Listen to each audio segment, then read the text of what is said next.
नमस्कार, मी माणिक मुंडे।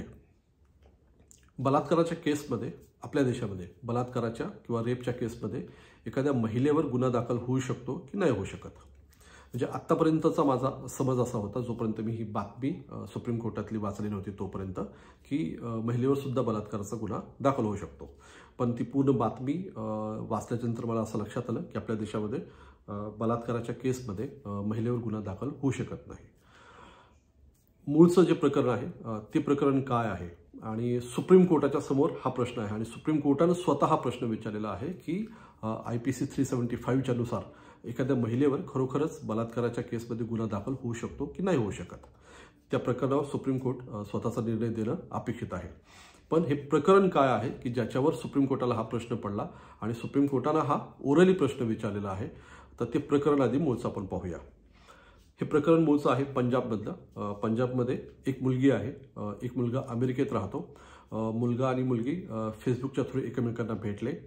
फेसबुकमधली झालेली ओळख, नंतर त्याचं रूपांतर प्रेमात झालं आणि प्रेमात झालेलं रूपांतर नंतर दोघांनी असं ठरवलं की आपण लग्न करूया।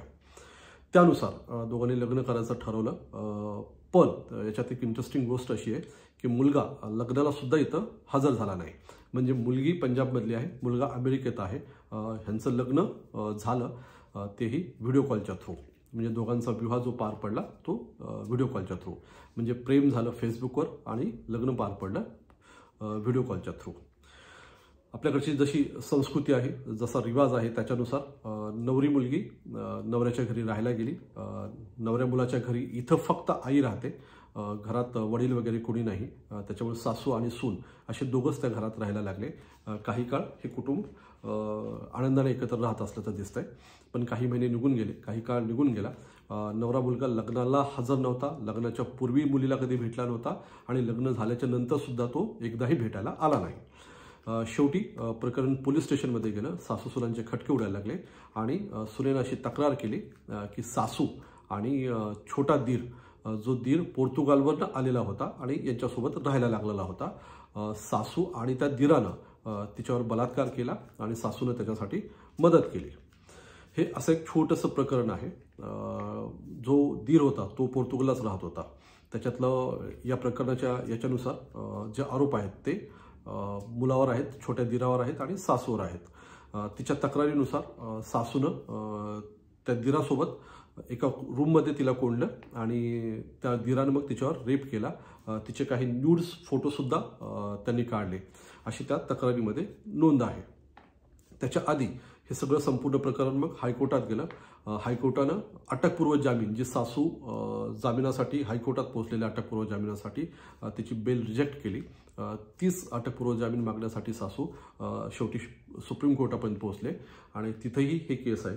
पण ती केस त्याची सुनावणी करत असताना सुप्रीम कोर्टानंच हा बेसिक प्रश्न विचारला की बलात्काराच्या प्रकरणामध्ये एखाद्या महिलेला बुक केलं जाऊ शकतं किंवा तिच्यावर गुन्हा दाखल होऊ शकतो की नाही होऊ शकत। आणि ते प्रकरण आता तिथं आलेलं आहे।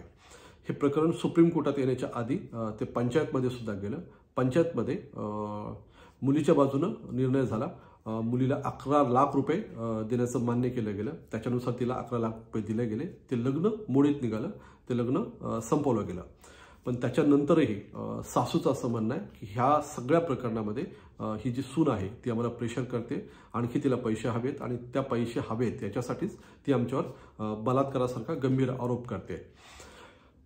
सासूचं असंही म्हणणं आहे की जो दीर आलेला होता पोर्तुगालवरनं तो परत जात होता, तर ही मुलगी जी आहे, सून जी आहे, ही त्याच्यावर प्रेशर करत होती की तू तुझ्या आईला म्हणजे सासूला सोबत घेऊन जा, आणि तो ते घेऊन गेला नाही आणि अमेरिकेतला मुलगा पण तिला घेऊन गेला नाही। ह्या सगळ्या प्रकरणाचा पार्ट जो आहे तर त्या प्रेशरचा पार्ट म्हणून तिच्यावर बलात्काराचा गुन्हा दाखल करण्यात आला आहे आणि तसे आरोप केले जातात। हे एक छोटे प्रकरण आहे की आपल्याकडचं मैत्री कशी होते, विवाह संस्था कशी होते, लग्न कशी होत आहेत, नातेसंबंध कसे जुळत आहेत, त्या प्रेशरखाली कसे नातेसंबंध वाढत आहेत किंवा अस्तित्वातच येत नाही आहेत आणि ती अस्तित्वात येण्याच्या आधीच ते तुटून जात आहेत। अशा स्वरूपाची ही पूर्ण केस आपल्याला वेगवेगळ्या अँगलनं आपल्या समाजाबद्दल विचार करायला भाग पाडणारी आहे। याच्यातला एक पार्ट नैतिकतेचा आहे, तो आपण बाजूला ठेवूया, कारण की नैतिकता वेगवेगळ्या स्वरूपाची वेगवेगळ्या लोकांच्या नुसार असते। पण याच्यातला जो कायदेशीर भाग आहे तो महत्त्वाचा आहे आणि त्याच्यावर विचार होणं गरजेचं आहे की एखाद्या महिलेवर बलात्काराचा गुन्हा दाखल होऊ शकतो की नाही होऊ शकत. आत्ताच्या सद्यस्थितीत जी काही माहिती आहे त्याच्यानुसार कुठल्याच महिलेला बलात्काराच्या गुन्ह्यामध्ये तिच्यावर गुन्हा दाखल होऊ शकत नाही. काही काळापूर्वी अलाहाबाद हायकोर्टानं मात्र एका केसमध्ये असं सांगितलं होतं की महिलेनं जर बलात्कार होण्यासाठी बलात्कार करताना जर मदत केली असेल तर तिला प्रोसिक्यूट केलं जाऊ शकतं, तिच्यावर गुन्हा दाखल होऊ शकतो. हे अलाहाबाद हायकोर्टाचं अलीकडचा एक निर्णय आहे. पण सुप्रीम कोर्टाला आता ह्या प्रश्नाचं उत्तर शोधायचं आहे आणि त्याचा निकाल द्यायचा की IPC 375 नुसार एखाद्या महिलेवर बलात्काराचा गुन्हा दाखल होऊ शकतो की नाही होऊ शकत. सुप्रीम कोर्टाचा काय निर्णय येईल त्याच्याकडे आपलं लक्ष असेल आणि तो एक मेजर डिसिजन असेल.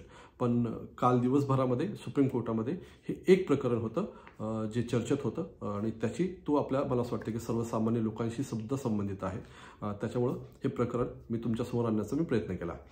तुमचंही काही याच्याबद्दलचं मत वगैरे असेल, नैतिक असेल, कायदेशीर असेल, मी हे क्लिअर सांगतो की मी वकील नाही आहे, मी कायद्याचा अभ्यासक नाही आहे, तज्ज्ञ नाही आहे. त्याच्यामुळं एखादी गोष्ट चुकीची माझ्याकडनं झालेली असेल तर तीही तुम्ही सांगू शकता, पण रेफर करू शकता. म्हणजे हे जे प्रकरण आहे सुप्रीम कोर्टाचं, जेवढ्या वकिलांच्या साईट आहेत, जेवढे वकील आहेत, काल दिवसभरामध्ये हे प्रकरण मोठं झालं आणि ते नेटवर सुद्धा उपलब्ध आहे.